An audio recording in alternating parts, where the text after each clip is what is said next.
Hello दोस्तों, नमस्कार। आप देख रहे हैं अपना YouTube channel star coaching classes.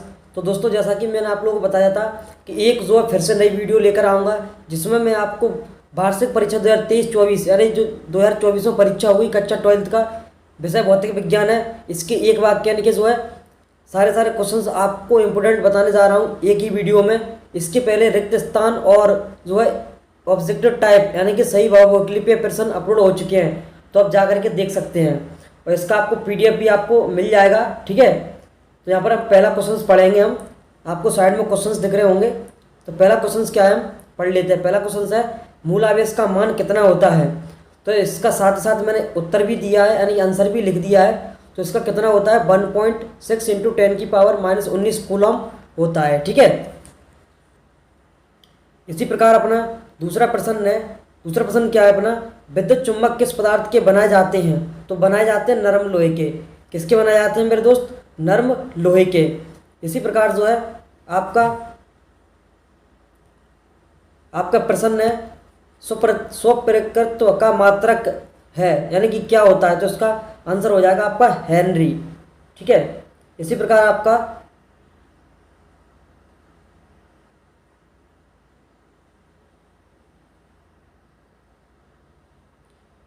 Question है दृश्य तरंगों का तरंग दैर्ध्य परास लिखिए।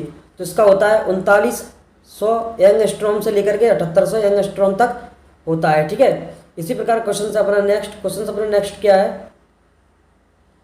क्वेश्चन अपना नेक्स्ट है कि ट्रांसड्यूसर किसे कहते हैं। तो इसके परिभाषा हो जाएगी ट्रांसड्यूसर मूल सूचना को संदेश सूचना में बदलता है। तो ये क्वेश्चन है ना मेरे दोस्त, एक क्वेश्चन प्रीवियस ईयर के पूछे गए प्रश्न है। आप 2019 और 20 के पेपर आप उठा के देखोगे तो आपको ये क्वेश्चन जरूर से देखने को मिलेंगे। ठीक है, तो इसका आंसर क्या होगा आपका, यहाँ पर छोटा कर लेते हैं क्वेश्चनों को। ठीक है, यहाँ पर क्वेश्चन अपना चुंबकीय क्षेत्र में गतिशील आवेश कण पर लगने वाले बल को क्या कहते हैं। तो ये बल लॉरेंज बल होता है। कौन सा बल होता है, लॉरेंज बल होता है। ठीक है, इसी प्रकार क्वेश्चन से अपना सातवां क्वेश्चन क्या है अपना, संयुक्त सूक्ष्मदर्शी के अदृश्य की आवर्धन क्षमता 0.6 तथा नेत्रिका की आवर्धन क्षमता 0.5 है, तो कुल आवर्धन क्षमता का मान ज्ञात कीजिए। तो इसका आंसर हो जाएगा 30। इस प्रकार से आपको डायरेक्ट याद कर लेना है एक वाक्य में उत्तर। ठीक है, इसी प्रकार 8वां प्रश्न है अपना विकिरण की ऊर्जा तथा आवृत्ति में संबंध लिखिए। तो E = h भी इसका आंसर हो जाएगा। नहीं तो आप गूगल से या पर आप अपनी बुक से इसके सही और आंसर देख सकते हैं। यदि कुछ इसमें टाइपिंग की मिस्टेक हो सकती है। ठीक है, केवल आपको क्वेश्चन बता रहा हूँ, क्वेश्चन के आपको आंसर अपनी बुक से आसानी से जो है आप लोग देख सकते हैं। ठीक है, क्वेश्चन अपना 9वां है। क्वेश्चन 9वां क्या है कि बीटा कण पर उपस्थित आवेश का मान बताइए। तो इसका जो है 1.6 10⁻⁻19 कूलम होता है। इसी प्रकार हम चलेंगे। क्वेश्चन 10वां है अपना। 10वें में क्या है, धातुओं के लिए ऊर्जा अंतराल का मान होता है यानी कि बताइए। तो 0 होता है। इसी प्रकार जो है आपका 11वां प्रश्न है। 11वां क्या है, लेंस की फोकस दूरी लेंस की क्षमता किस प्रकार निर्भर जो करती है। तो फोकस दूरी पर जो निर्भर करती है। इसी प्रकार आपका 12वां प्रश्न है। आपका 12वां प्रश्न क्या है, किस गेट को व्युत्क्रम गेट कहते हैं। तो नॉट गेट को जो हम व्युत्क्रम गेट कहते हैं। इसी प्रकार क्वेश्चन अपना 13वां है, लेंज का नियम किस सिद्धांत पर आधारित है। तो लेंज का नियम ऊर्जा संरक्षण पर के सिद्धांत पर जो है आधारित होता है। ठीक है, इसी प्रकार यहाँ पर परिभाषा पूछ रहा है दहली आवृत्ति क्या है। तो दहली आवृत्ति क्या होती है, इसकी परिभाषा है आपतित प्रकाश की तरह न्यूनतम आवृत्ति जो धातु के पृष्ठ से इलेक्ट्रॉन।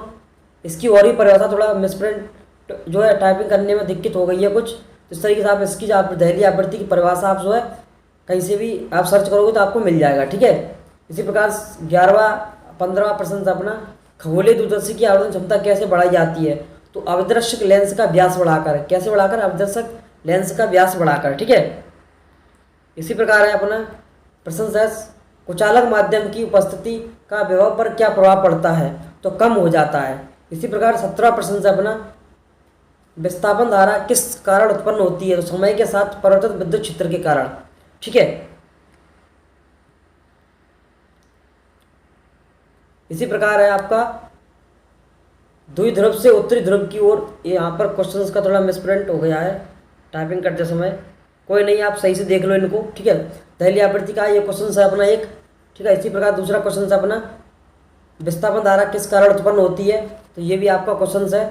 ठीक है, इसी प्रकार 19वां प्रश्न है अपना, प्रकाश का विवर्तन क्या होता है, तो प्रकाश का अवरोध या छिद्रों से मुड़ जाना। ठीक है, इसी प्रकार क्वेश्चन अपना है 20वां, लेंस की क्षमता का मात्रक क्या होता है, डायोप्टर।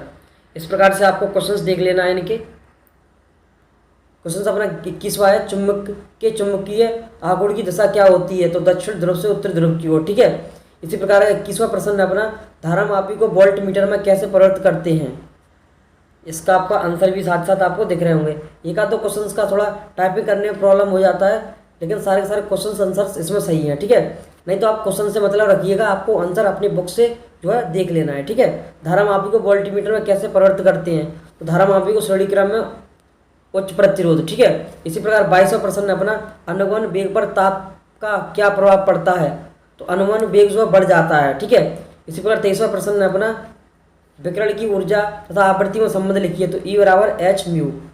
ठीक है, तो इसका आपको आंसर आपको बता देता हूँ, आप परीक्षा अध्ययन आप बुक्स लेना, परीक्षा अध्ययन। ठीक है, तो उसके पीछे आपको सारे इसके आंसर मिल जाएंगे। ये केवल प्रीवियस ईयर के क्वेश्चन ही हैं, कुछ ज़्यादा इसमें खास नहीं है, तो इसको आपको जरूर करना है, क्योंकि प्रीवियस ईयर के क्वेश्चंस में से यदि आप इसमें से एक क्वेश्चन बताए मैंने 23-24, इसमें से अगर 2-3-4 नंबर भी आपको मिल जाते तो आपकी बहुत कुछ हेल्प मिलेगी बोर्ड परीक्षा में। ठीक है, तो ऐसी और वीडियो देखने के लिए आप चैनल को सब्सक्राइब कर सकते हैं, वीडियो को लाइक करें। मिलते हैं